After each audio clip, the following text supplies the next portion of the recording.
Thousands of you watched the first episode where Gilles Rex, a former forensic police officer, told us about the most memorable crime scenes of his career. Attacks, crashes, and human tragedies, so we thought we'd go back. But this time, behind the scenes of more intimate, stranger, and more moving cases, a young man is found dead from an overdose in Saint-Cloud, surrounded by plants in a silent apartment that reveals his broken life. A spectacular escape, that of Antonio Ferrara, the king of breakouts, whose prison walls literally exploded in the middle of the night. A warlike scene, and yet among the debris, clues everywhere. 5 masterpieces stolen from the Paris Museum of Modern Art. No break-in, no noise. And all of this by a single man, nicknamed the Spider of Paris.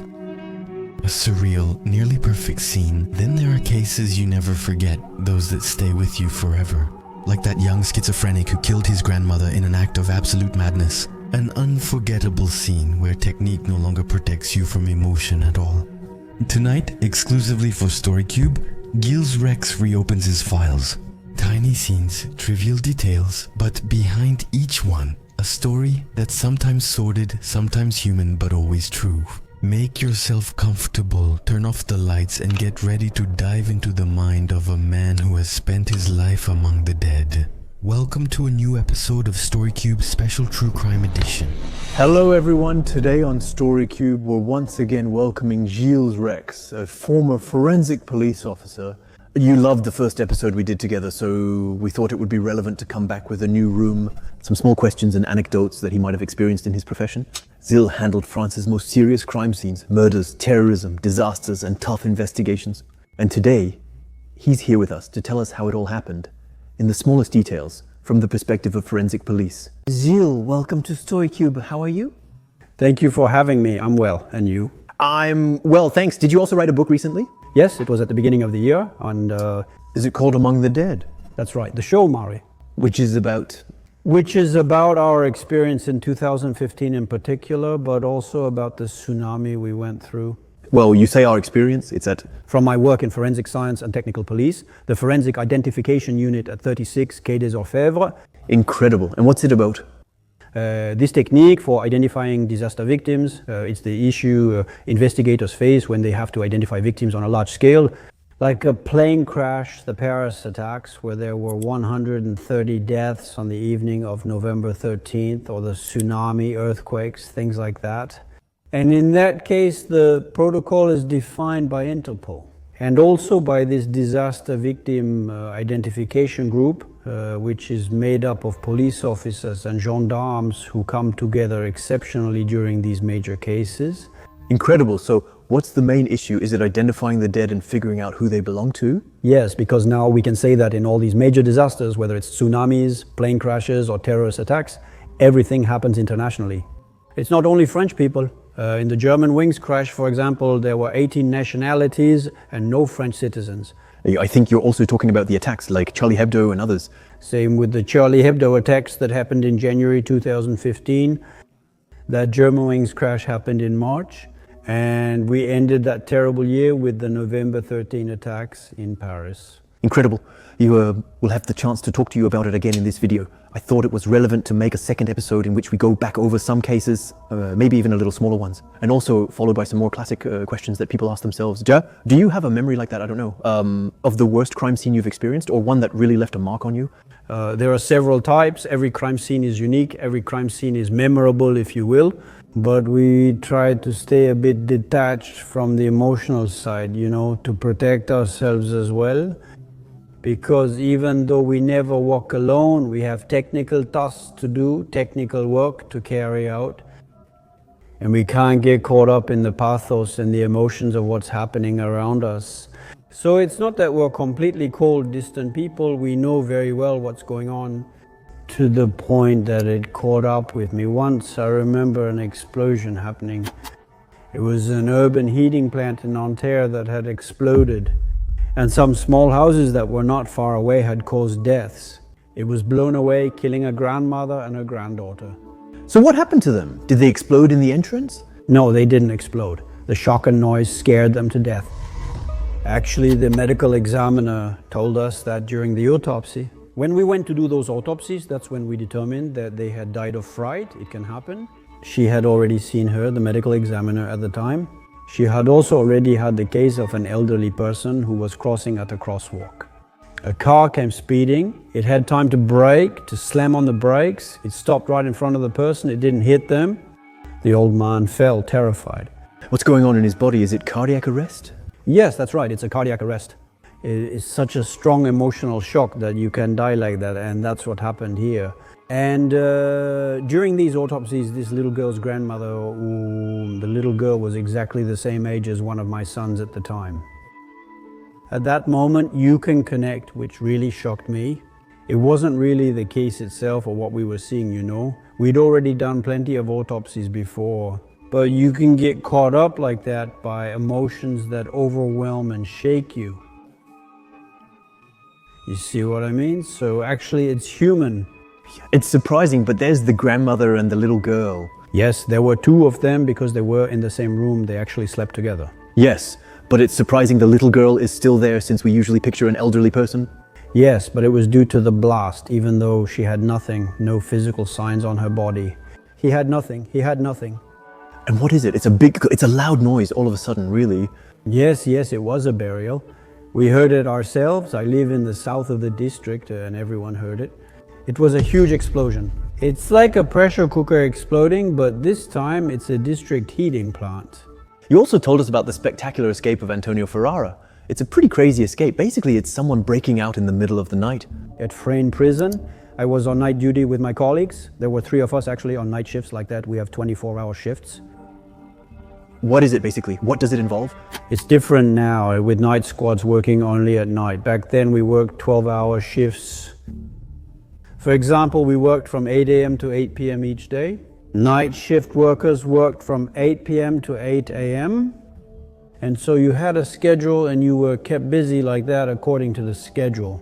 That's when you might be called at any moment to go. So there, you're on duty, you're on call, and then often, regularly, you go from one case to another. The playground, if I may say, was in Paris during 92, 93 and 94 across the 4 departments. So of course at night there's always something going on. Oh yeah, so you can handle several cases, sometimes in the same night? Yes, of course, obviously. What are the things that usually call you most of the time? Armed robbery, criminal cases, violent crimes. But when we talk about criminal cases, it's not exclusively violent crimes. If you rob a gas station at gunpoint, that's a crime. Making counterfeit money is a crime. Stopping trains from running is a crime. There are many types of crimes. Rape is a crime, and you don't necessarily kill people when you steal, and yet it's a crime. And of course, there's the crime of murder. Like everyone knows that people understand it when people are killed. Isn't it wild how much can happen in just one evening? Of course, across 4 departments in Paris and the Paris region, there's always something happening. With the whole metropolitan area, there's almost a concentration of 10 million people. That's something. So yes, it's about 2, 4, 6, between 8 and 10 million in these 4 departments, still. What's the most common thing in general that people call you for? Before we get back to the escape, I haven't even mentioned it yet. Well, yes, but has it changed? When I started at the 36, it was in the 2000s. Between 2000 and 2008, 2009, it was classic cases, kind of old-fashioned crimes. You know, crimes of passion, jealousy, money. You know, between colleagues, stories about people who are drunk, fights that went wrong, that kind of thing. Afterwards, there were crimes that changed, that evolved. We had a whole series of periods with attacks, automated teller machines being blown up. So we had that every morning when we arrived, either at the end of the night or early in the morning. Once the cash carriers had put the bills in the TAC ATMs, they were attacked with a ram raid or explosives. How does that work? Is it when a car crashes into an automated teller machine for the money? Yes, it crashes into it to try to blow it up. Sometimes they used explosives to open doors and enter. Isn't that dangerous? Couldn't people get blown up with it?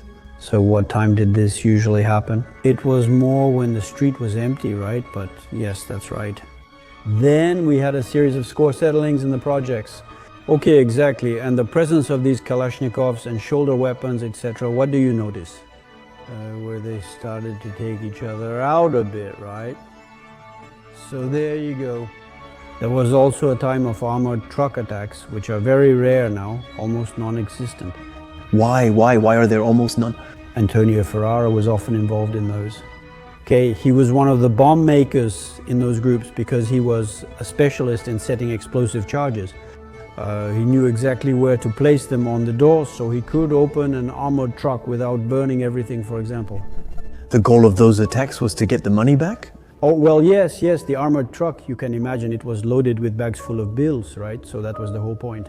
When they managed to open a piggy bank, as we call it, that was it. Why don't such attacks happen now? Is it because those funds aren't transported anymore? Less and less, fewer and fewer funds. You can see now at ATMs, it's almost only elderly people who go to withdraw money from ATMs. Everyone pays for their groceries with their phone, even just to buy a baguette, and we don't need cash anymore. Me, I never use ATMs. Well, there you go. So those generations, it's over, right? So there's less and less cash in circulation. And so crime evolves. Of course, now there are all sorts of cases. Another kind of crime that has developed, cybercrime. Yes, so now there you go, with ransom demands to hostage situations and then kidnappings. People who work in bitcoins, for example, who get kidnapped. So it's evolving. So everything in crime is evolving, and police techniques also have to adapt to keep up. Is forensic police sometimes involved in cybercrime cases or not at all, or is it not their responsibility? Yes, it's an area of interest for technical and forensic police, but only highly specialized people handle it. Because now you have to be a computer engineer to know what's going on, to be able to keep up, connect, and navigate. In this metaverse, I was going to say, so actually these are people who are ultra specialized. The technical and scientific police are on another level. When I was still there, now I'm retired and all, of course, but I know what's going on and how things are still developing. But we had a section called Technological Traces, which dealt more specifically with telephony, sound, video, and a little bit of information technology.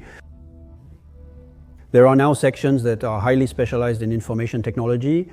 That is when we seize objects like this at the scene of a burglary or a crime. Information technology related, connected to all computer technology.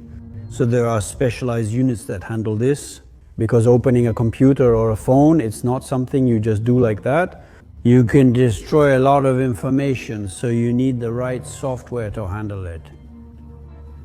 So, coming back to that famous escape of Antonio Ferrara, how did it happen? What's the story again? He's in prison, Antonio Ferrara, right? Antonio Ferrara. He's a gangster, part of organized crime, part of the big leagues. And he's involved in those kinds of crews that attack armored trucks or other areas of crime. And he's in prison. He already escaped once before, and now he's in prison. He's at Fresnes prison, so in the 94 within our district. One night at 4 a.m., some of his friends will break him out of Fresnes prison from his cell where he's in solitary confinement. So you have to come get someone who's in solitary in a prison, so you need to know exactly which area he's in. What exactly is solitary confinement? Solitary confinement is because he refused to comply with control rules, searches, and so on. But what is solitary confinement? It's a special room. It's punishment. It's like a cell when people are punished because they don't want to do something, when they don't want to follow the prison's internal rules. To punish them, they put them in solitary confinement. That means they no longer take part in a whole range of tasks or activities with the rest of the prison. So he's in this room? And so he's in this isolated room, all that. And the others, around 4 or 5 in the morning, come to get him with rocket launchers and everything. They spray the watchtowers where the guards are up there, and they blow up part of the prison gates with explosive charges. Because they know he's in that yard, and they know he's on the ground floor. They're going to go in there, they're going to give him an explosive charge through his little window, and he's going to place his explosive charge on his little window. He hides behind his mattress in the cell corner, blows it up, then escapes with them. And does he manage to escape at that moment? Yes, of course, of course. And so there, all around the prison, you obviously find holes, explosives. The watchtower was sprayed, hundreds of casings, because as they left, they fired everywhere, and there were also traces of blood. We're going to take several samples of blood stains. Were there people who got hit? Yes. Some people were also injured. And so, by searching his cell with the relevant investigative services, we will find some evidence. And then, later, he will be arrested a few months later. In Paris as well, without any bloodshed. On that occasion, He didn't try to go beyond Paris? you know, it's very complicated. Being on the run, what we call being on the run, is very complicated. It's very expensive.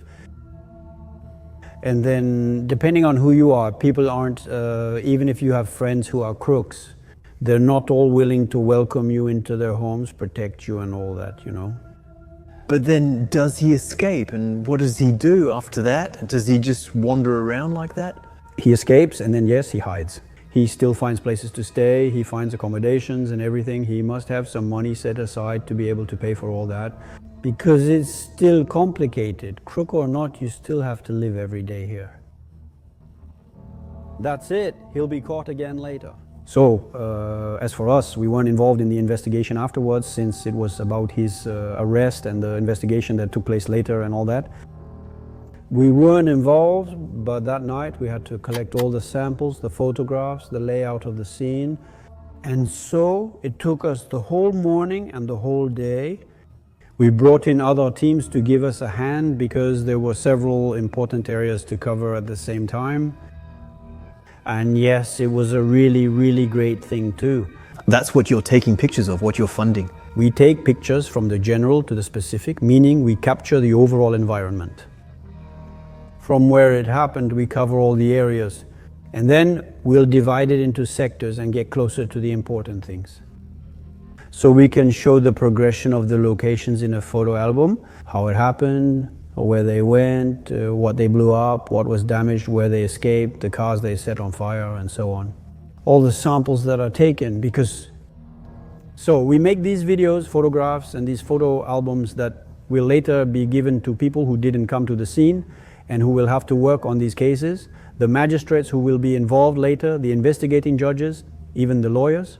Whether they are lawyers for the civil parties, the victims' families, or even the lawyers for the accused. When they are questioned later, and it's also these videos and photo albums that will be presented, when people are going to be judged, you see, if they are judged by a jury of people. A jury is made up of jurors.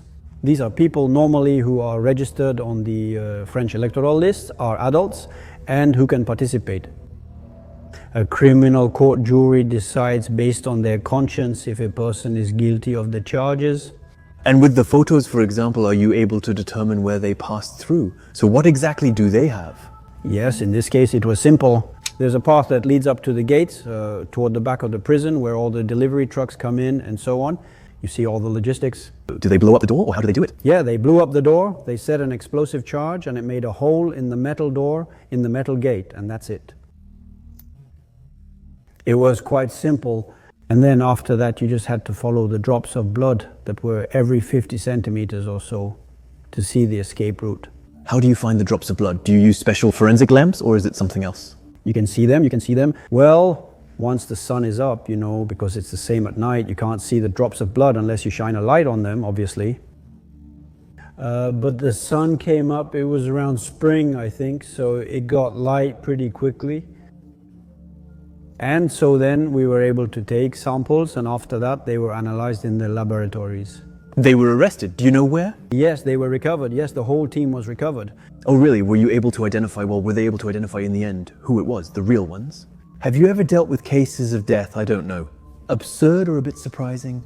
Well, I didn't see it myself, but I have a colleague who told me about it once. It's the story of a guy who had tried to commit suicide 2 or 3 times because things weren't going well. He was struggling, feeling depressed and alone, among other things. He hadn't succeeded. Each time he made it through, fortunately for him, and he recovered. Finally, a partner with whom everything is going well, he's as happy as can be. And one evening he chokes while eating a piece of pizza. He dies stupidly while he's eating, and everything is finally going well in his life again. He tried before, but damn. That's striking, it is. And so when our colleague told us that, indeed it was. It's crazy, you know. He quickly told us about another case. No, see you in a bit, but it's the theft of 5 artworks from a modern art museum in 2010. I don't know if... It was at Paris's Museum of Modern Art. On there, I was on duty for the day, so from 8 in the morning to 8 in the evening. And we were called in to handle a burglary that took place during the night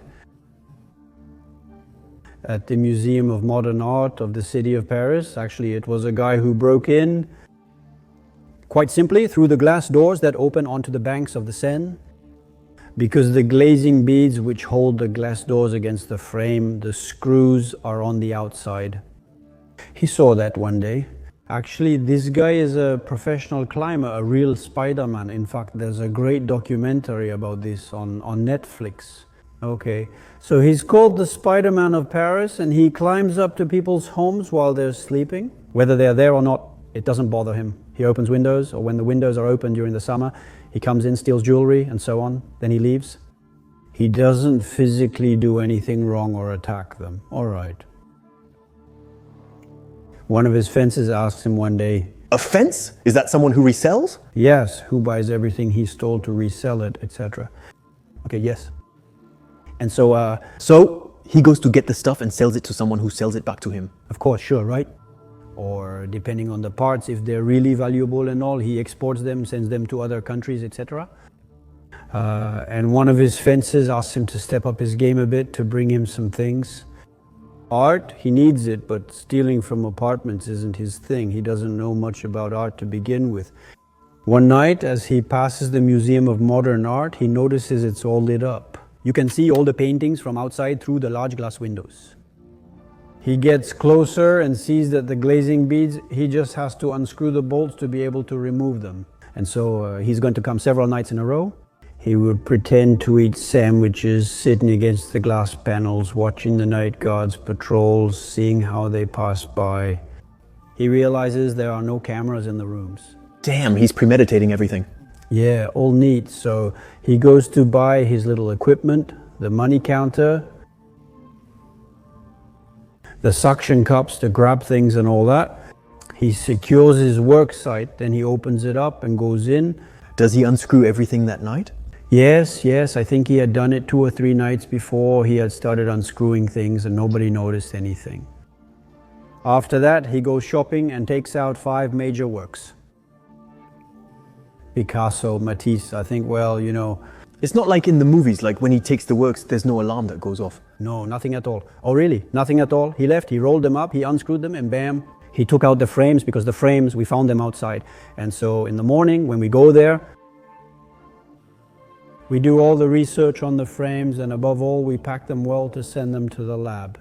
He left nothing, we found nothing. Yes, I asked. You see what when you get there? There are just empty frames. Yes, the door is open. Empty frames. Yes, the window is removed. He didn't put it back on the image when he shouldn't have. No. He left, he had parked his car just down there on the docks, then he took off. Did he leave any fingerprints or anything? No fingerprints, and I don't think there's any DNA either. And actually, it was a long investigation by the anti-gang brigade that made it possible to trace it back to the receiver. Okay, that's crazy. So the guy, does that mean he was wearing gloves or something like that? By the way, that's the same question. What techniques do people usually use if they want to hide things like that? Like him? Well, yes. In this case, yes, him. First of all, he was used to it since he used to climb into apartments and all that, so he was protected anyway. Yes, he was protected and he protected himself, but some people don't protect themselves quite regularly. In general, people? Yes, it depends. There is opportunistic theft, the larceny that happens just like that because it wasn't planned. If he sees something, he'll steal it and might leave his DNA or fingerprints. But people, well, those who plan their crimes protect themselves more and more, obviously. Yes, they wear gloves, so sometimes we'd find a bunch of them. It was funny. Some people would take gloves, you know, the ones you find at gas stations too, you know, those transparent gloves. Okay, there are many small bumps and holes here. So when we found that, we would see a whole bunch of bumps on the gloves that were left behind on traces left by handled objects. Yes, but sadly that doesn't help find the... No, that doesn't help to find that doesn't help to find the fingerprints of the people. Has anyone ever protected themselves well but forgot to cover their head or found a hair or something similar? Yes, yes, it's possible. Yes, that's possible. A hair falls and there you go, even if he protects his fingers. If we find DNA in a hair bulb or on droplets of saliva lying around by doing what we call contact traces like that. But yeah. That can be common, that people protect themselves, but they forget to protect, I don't know, the head, the face. It happens, yeah, it happens. Think about everything now when you want to commit an offense, whether it's a misdemeanor or a crime. Actually, it's not like in a script, you know, where the writers come up with all sorts of really complicated stuff and everything when you think about everything. And you should also know that people who do things like that, they're not super calm either, you know. You still feel stressed, of course. There's always the fear of getting caught, of being busted. And so they can definitely make mistakes, right? The perfect crime is complicated to pull off, you know. Has it ever happened to you to come across cases where for you it was the perfect crime, there was nothing to get from it? So is this what we call the perfect crime? Anyway, all those that have been committed and still haven't been solved for now, those are perfect crimes. But we can clearly see that with advances in police technology, technical and scientific, and then with the determination of investigators who, when they're on a case, don't give up for months and years. In fact, we often see that cases are solved several years later still, right? Now, especially for me who joined this forensic police 30 years ago, I've seen all the technological advancements. It goes very fast. You have to constantly stay alert, keep yourself informed about new advancements, new technologies, computers, new software, all the new techniques that are coming out. There are cases like that which you solved later, maybe just suddenly. Well, that's thanks to the files. That is, when we find fingerprints or DNA traces at the scene and we can't immediately identify them as belonging to a particular perpetrator, we enter them into the files. They are kept for the duration of the statute of limitations of the case, but they are kept, and if this person gets caught in another case, even a minor one, later these traces, when we register him, when we take his fingerprints and his DNA, his photograph, and we enter that into the database, well, the database will tell us yes. Now we know his fingerprints belong to so-and-so. There's another scene that's quite strange that you told us about, the one with a young schizophrenic man who supposedly killed his grandmother.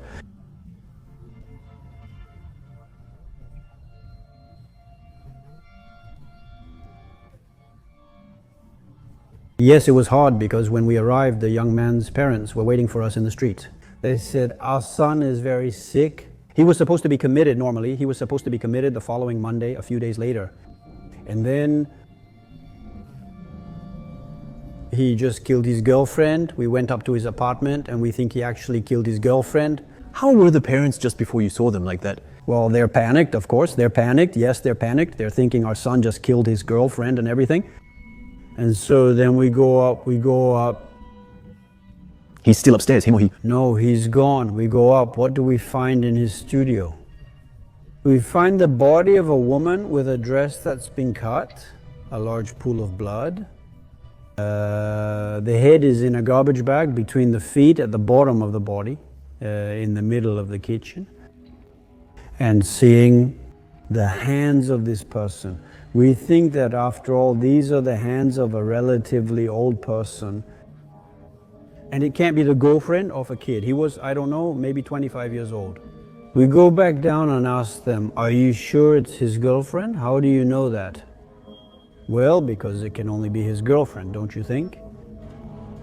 And when we're talking, he had gone downstairs, he had taken his grandmother's little car and he was driving around the neighborhood. He drives by us and that's when he sees him. They say, "Ah, that's him." But he's in his grandmother's car. And then they look at each other and realize that it's not the girlfriend anymore, but it's the grandmother who's up there. After that, he was chased and apprehended by our colleagues. Oh yes, right away when he passes by. Oh yes, of course. He was chased, they apprehended him. He was driving his grandmother's car. She lured him to her place and killed him, right? And why do we have the sequence of events? Was the guy sick? Yeah, that's it. I think it was schizophrenia, you know? He was completely, completely sick, and he couldn't control what he was doing. So why? Afterward, I didn't know the specific motive or anything, but... The grandmother, did she die instantly? Do you think she did? Yes, he did. He set up an entire system to make her fall, even stretching wires in the hallway. He didn't even need that. She was quite old, though I don't know her exact age. He wanted to trap her. Yes, that's it. That's right. You see, it was something without any particular interest. He had set up a whole scheme, but it wasn't particularly interesting. You see, and then he had... How do you respond when you see the parents approaching? Do you stay calm and professional or want to talk? Yes, of course. You have to talk to them and then talk to them. And after, when they understood, were they taken care of directly by an ambulance arrived, and so they were given psychological support, you see. And then they were taken to the investigation unit in charge of this case to be interviewed and everything. From that point on, we, the victims or the parents and all, we don't see them anymore. We might see them at the scene, but we don't. The technical and scientific police don't really have an investigation to do with them. They are taken care of by specialized services, the ones who have to handle the entire procedure. Does it often happen that the families of the deceased are there? Yes, of course. Well, when it comes to that, they are the first responders who discover the situation. So they're often there? When we arrive, they're often there, and they're the ones who explain to us how it happened.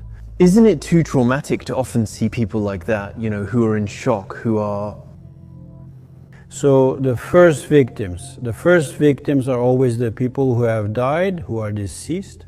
Then those who are injured or who have been involved in an incident that we bring in and evacuate to be treated. After that, the families, the loved ones who are traumatized either because of what they saw or because of what we explained to them. But it's never the police officers who are the police, the first responders, the firefighters. They're not victims of anything at all, actually. They can be affected a bit psychologically over the years by what they see or what they do, but they're not the victims, actually. The victims are, first and foremost, the people who died. Speaking of victims, you once responded to a call from an old man who called you because he was simply the victim of a theft. Yeah, and he welcomed you. What's going on? Well, now that's a case for me. We were talking about very memorable cases earlier, and this is one of them. And yet here it's not about me going to someone's place who is dead, a victim, injured, or anything like that. In fact, it's an elderly person who is around 85 years old, or a bit older, maybe 85 or 90 years old, who is the victim of a scam theft. It's fake water company employees, fake gas company employees who enter the homes of elderly people, who knock on the door and make you believe, oh, well, there's a problem in the building. We're here to check the quality of your water in the kitchen. Can you show me?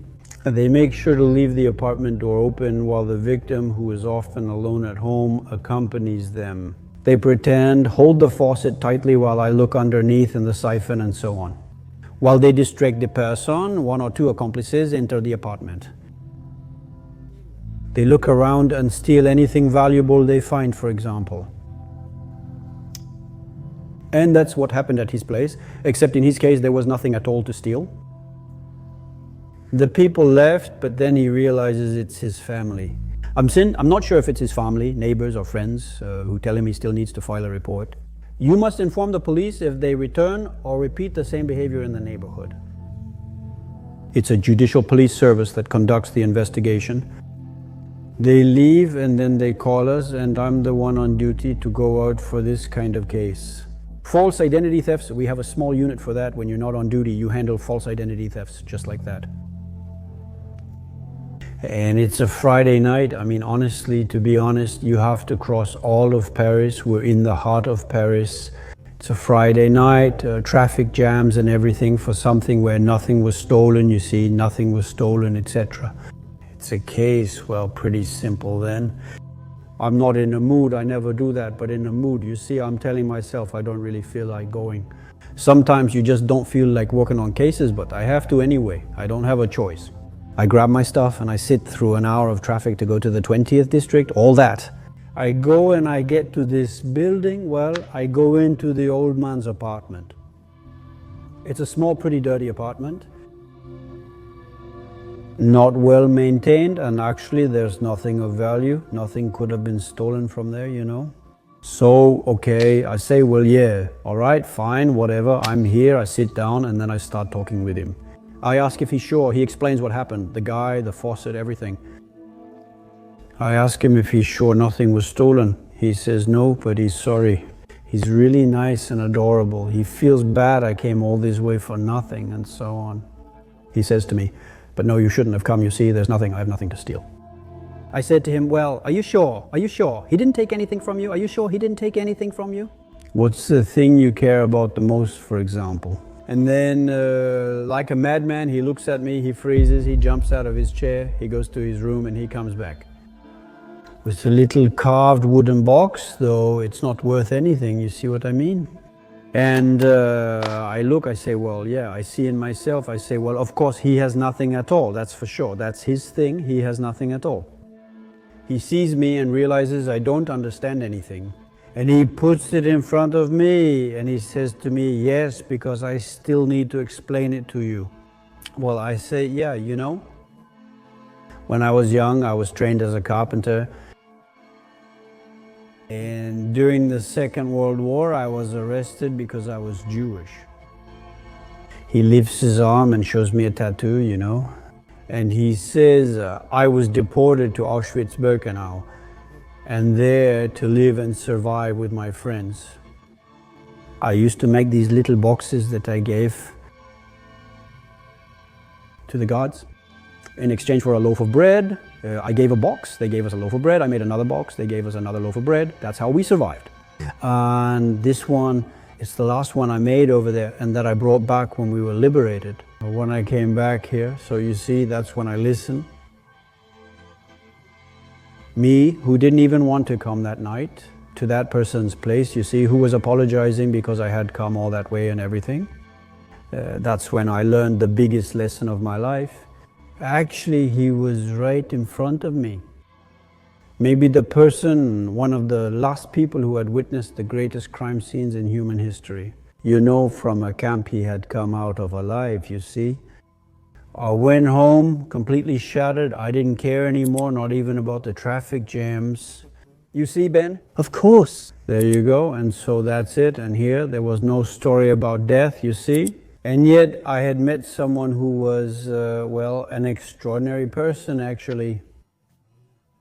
Did you ever talk to them one day too, or not? What? No. After that, you don't get in touch with the people you've crossed paths with and all, you know? We don't do that. It's also part of our job protocols, especially in disaster victim identification. But even so, it's very rare to run into people again unless it's by chance, right? But we don't do that. We don't become friends with people again. Yet several times I wanted to go back and see him and talk to them about it. You see, that's memories. Those are people who really have things to tell, incredible stuff, you know? And for him, it all stopped at that little box. All his memories were locked away in that little box that was worth nothing. And he was explaining it to me, so I stayed there with him. 100 times more time than we would normally spend on this kind of case. And he was explaining to me with his friends who had been released, whom he had met over there too. He had a few of them. And they would still meet every week in the little parks. Or when there was bad weather, it was the local McDonald's that welcomed them, where they would go have a coffee and they would spend their day telling each other their stories and everything. You know what I mean? Amazing. Earlier you mentioned the kinds of cases you might get, like that theft case. I can't recall the term. Of theft by false pretenses? Theft by false pretenses. Are there similar categories or other types of cases you handle? Yes, the penal code has many classifications. Oh yeah? Of crimes and offenses, basically. Did you really get called back for things like that sometimes? So our department is the 36th, right? It's mainly activated for criminal cases as a priority or for very big misdemeanor cases. Still, you mean major thefts starting from a certain value, right? Otherwise, there are in the Paris police stations or in the nearby suburbs. There are technical and scientific police services that go out for what we call everyday crime. Actually, you know what I mean? Vehicle thefts, burglaries where there's nothing special to investigate, you know what I mean? I have some other little questions kind of on the side that people wonder about. For example, when you enter a room with a decomposing body, do you notice any smell? Or do you have a system that allows you not to smell the odors, for example? No, we smell it. Yes, it's a smell, what we call a mephitic odor. In other words, the flesh's state of decomposition produces very particular, very strong odor molecules that are recognizable among all others. And even afterwards, you can retain an olfactory memory of those smells for several hours, even until the next day.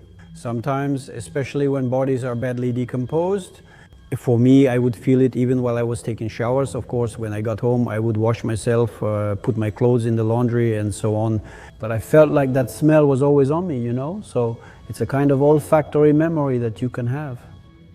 What are the different things that make it decompose faster? You mentioned water earlier. So from the moment a person dies, the circulatory system stops. And the first signs of decomposition are caused by the bacteria that are part of our microbiome. Our body is made up of cells, 50 trillion cells they say, but inside we have a second world completely separate, which is just as numerous as our own cells, and it's found between our mouth, all the way to our exit through the anus and throughout the inside of the intestines and guts.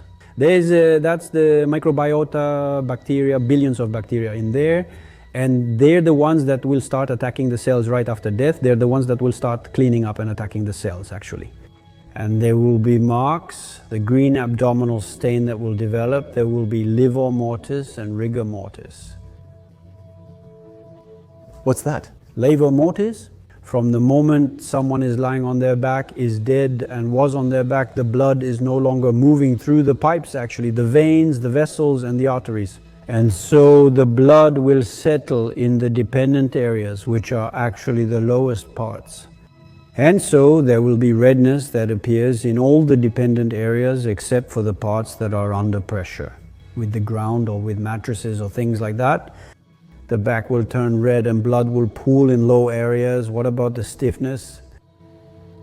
In the first hours after death, there will be stiffness. It will start at the neck and go down to the feet.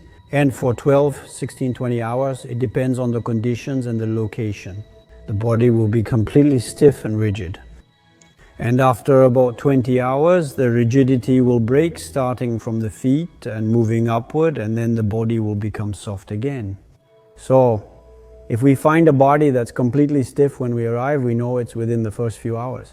During rigor mortis, then, we can establish a time frame in which the person died. We also take the person's temperature to find out, because when we die, our body is still at 37 degrees, and after that, we lose degrees per hour. It depends on the situation, which helps determine it. And it's useful for investigations. It's useful to determine that, because actually it's interesting to know about when the person died, to know if everything matches with the environment or with the statements of the people involved. There are things that can influence that. For example, if the guy is in a very hot or very cold environment, or even special kinds of deaths that make you decompose faster. Yes, so there are a lot of things you have to pay attention to, and above all, take samples that will be used for tests. For example, someone who drowned in an environment, in a river or in a swimming pool, if they drowned, water will be in their lungs. During the autopsy, the medical examiner will find water in the lungs. When we find a body in a swimming pool, we take a sample of the nearby pool water. And in all types of water, stagnant, running, salty, fresh, puddles, gutters, and more, as soon as there's a damp environment like that, diatoms start to develop. Diatoms are microalgae that exist. There are thousands of kinds that exist in different sizes and different geometric shapes. And we have to make sure that the person who drowned in the pool has the same diatoms in their lungs as in the water sample we took nearby. Because if there are two different types of diatoms, it means that maybe the person was indeed drowned, but not in that pool. Yeah, okay. And so, you see, it's important to know that in the end, in all your little chaos, everything is normal. Yes, absolutely. No one hid anything. Same goes for rigor mortis, liver mortis, and those red spots found on someone who died on their back. If we arrive and we have a body that's lying face down, but the liver mortis is on the back, someone must have moved or turned them over before we arrived. It's actually to make sure that no one came to change the scene or tried to alter the real version. Ultimately, the facts. So the initial observation of the scene, facts and bodies, etc., is very important before starting to act, to understand, to see what's happening, and to make sure everything is normal. Do we often see in movies that people bury corpses, I don't know, underground, in forests, things like that? Is that something that's possible in real life? Or is there actually a smell that's too strong that will come out and it'll get noticed right away? So no. If it's in the woods, you can bury someone and no one will discover it until they find a bone. And all because a passerby's dog will come and discover the thing. In fact, only dogs in the animal world have the ability to discover corpses. In the police world, there are dogs that are trained. There are about a dozen different jobs.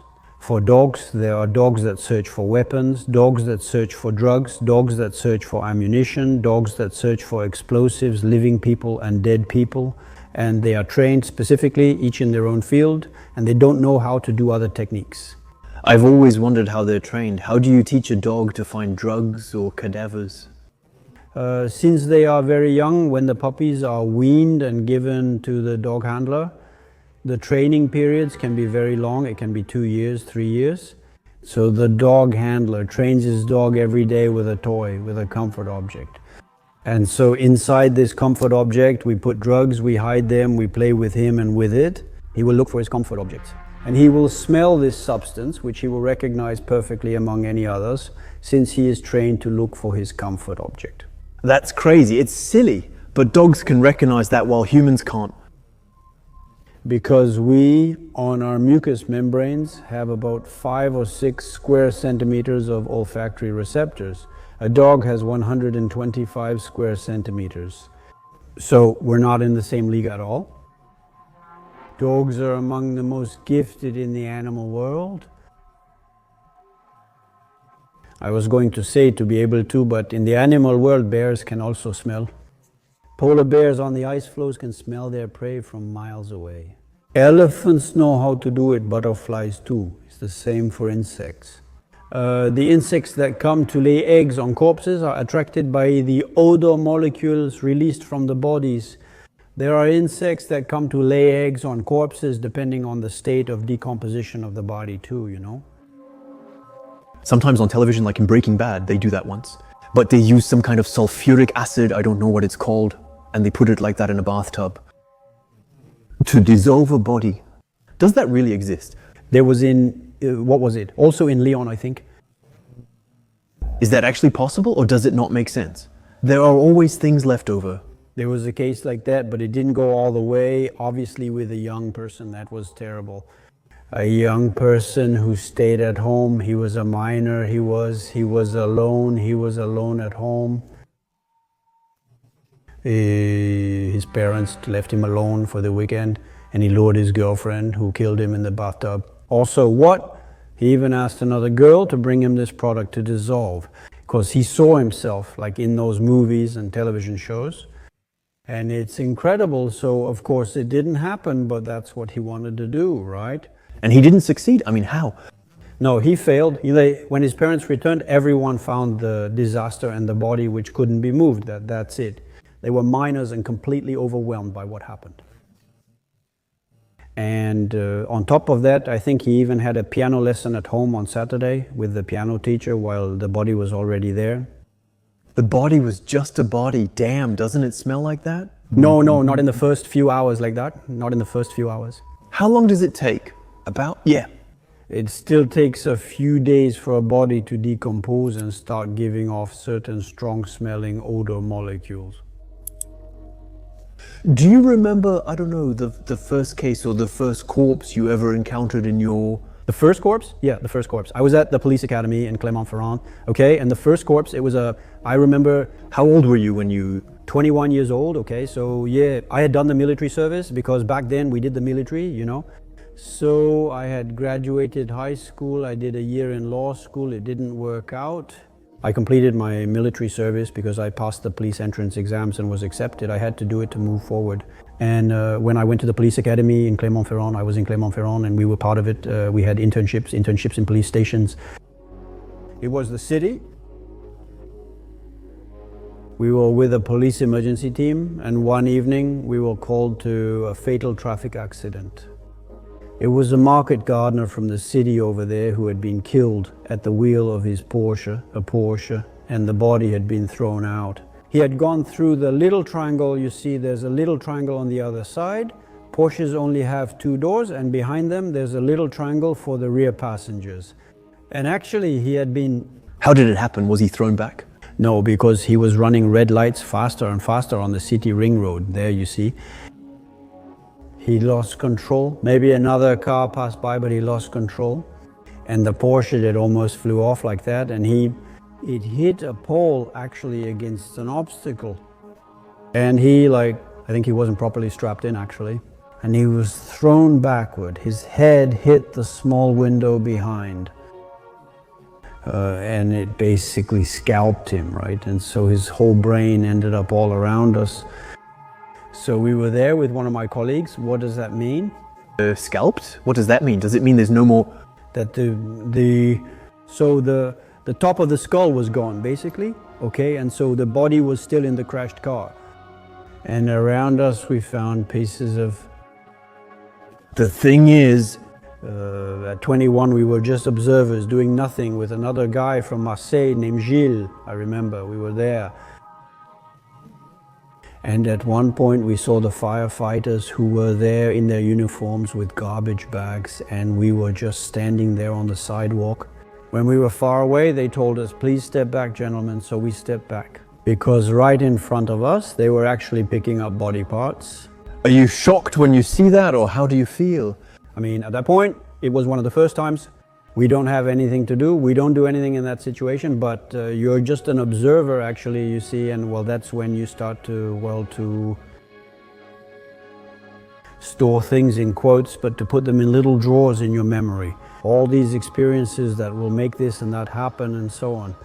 Actually, it's the psychologists in the department who tell us that one death never erases another, but they add up. You see what I mean? So how much can you fill your suitcase of memories? We have no idea. Others will go through their entire career like I did without any particular issues, without any at all. But for others, at some point, well, there will be that one death too many that will make the suitcase overflow. At that point, he should transfer departments, leave death-related services, or find another role. You see, because otherwise it doesn't go well. Have you ever, it's a bit personal, but have you ever cried over a case or not? Or have you always really managed to separate the two? No, cried, no, but I have been outraged, yes. Angry, yes. Regarding the attacks, of course, I mean, that's when you see it's beyond comprehension. It affects everyone, actually. The whole world is impacted by this. And us too, obviously, since we're right in the middle of the crime scenes.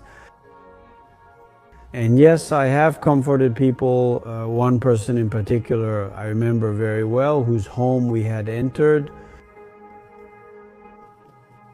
Actually, she more or less knew the people who had come into her home. She was in the process of getting a divorce and everything. And then apparently people sent by her ex-partner came to scare her and broke into her home like masked burglars and everything. They didn't steal anything from her, but her young children were sleeping. So she found herself for a while with men like that, masked, who threatened her, etc. And so she was completely panicked. She totally broke down. And when we got there, that's what happened. We saw the state she was in, and it really wasn't good at all. It's wild. These guys were apparently paid by the leave or something. They were told to go scare her, whether paid or not. That's it. Thanks. Thank you. I think we're nearing the end of this episode. We've covered many topics I find very interesting. Reminder, your recent book, Among the Dead, was published by Maru Editions. Who's speaking? A little bit of, I'll let you explain it quickly, briefly, for what it is. Behind the scenes of our most extraordinary cases that we've handled, especially in 2015, which involved the Germain crashes. Yes, the Paris attacks. I also talk about the tsunami in Thailand or the experience of some of us as well. In Nice, also the Nice attack that took place on July 14th, 2016, yes. Incredible. That's it, is to show a little bit of what's behind the scenes and the backstage and how people who get involved in this kind of thing aren't used to dealing with it either. Because for us, crime scenes it's rarely more than 2 or 3 bodies. But when there are a huge number of victims, that's when everything gets complicated. All right, thanks, Gilles. Where can we find you? Pretty much everywhere. In all bookstores, on websites, on the internet, everywhere, and at Fnac, etc.